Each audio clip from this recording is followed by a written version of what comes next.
Exterior design ചെയ്യുന്ന അതേ സമയം തന്നെ നമ്മൾ ഇന്റീരിയറും കൂടെ നമ്മൾ കൺസിഡർ ചെയ്യണം എന്നുള്ളതാണ്. കാരണം വീടിന്റെ സ്ട്രക്ചർ പണി കഴിഞ്ഞു കഴിഞ്ഞാൽ, അതായത് ഇപ്പോൾ പ്ലാസ്റ്ററിങ് കഴിഞ്ഞു, ഈവൻ വൈറ്റ് വാഷും പ്രൈമർ ഫ്ലോർ ടൈൽ പോലും കഴിഞ്ഞതിന് ശേഷമാണ് പല ആളുകളും ഇന്റീരിയർ ഡിസൈൻ ചെയ്യാൻ വേണ്ടിയിട്ട് കോൺടാക്ട് ചെയ്തുകൊണ്ടിരിക്കുന്നത്.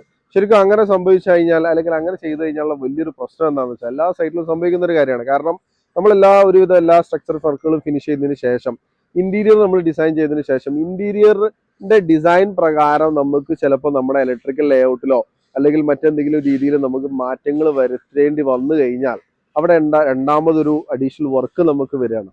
അത് നമുക്ക് എങ്ങനെ ഒഴിവാക്കാമെന്ന് വെച്ച് കഴിഞ്ഞാൽ, നേരത്തെ അതായത് നമ്മൾ വീടിന്റെ ഡിസൈൻ എക്സ്റ്റീരിയർ ഡിസൈൻ ചെയ്യുന്ന അതേ സമയം തന്നെ ഇന്റീരിയറും കൂടെ നിങ്ങൾ ഡിസൈൻ ചെയ്യാൻ ശ്രമിക്കുക എന്നുള്ളതാണ്.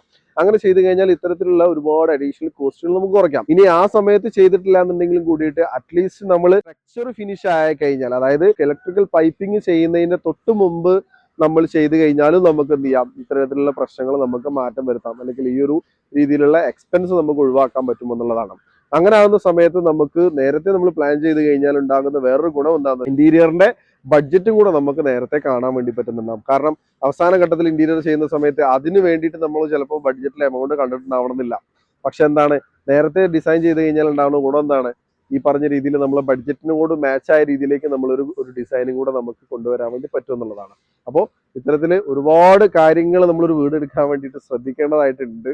അപ്പൊ അത് ഓരോന്ന് എന്തൊക്കെയാണെന്നുള്ളത് നല്ല രീതിയിൽ സ്റ്റഡി ചെയ്തിട്ട് വേണം നിങ്ങൾ വീട് എടുക്കാൻ വേണ്ടിയിട്ട് ഒരുങ്ങാൻ വേണ്ടിയിട്ട്.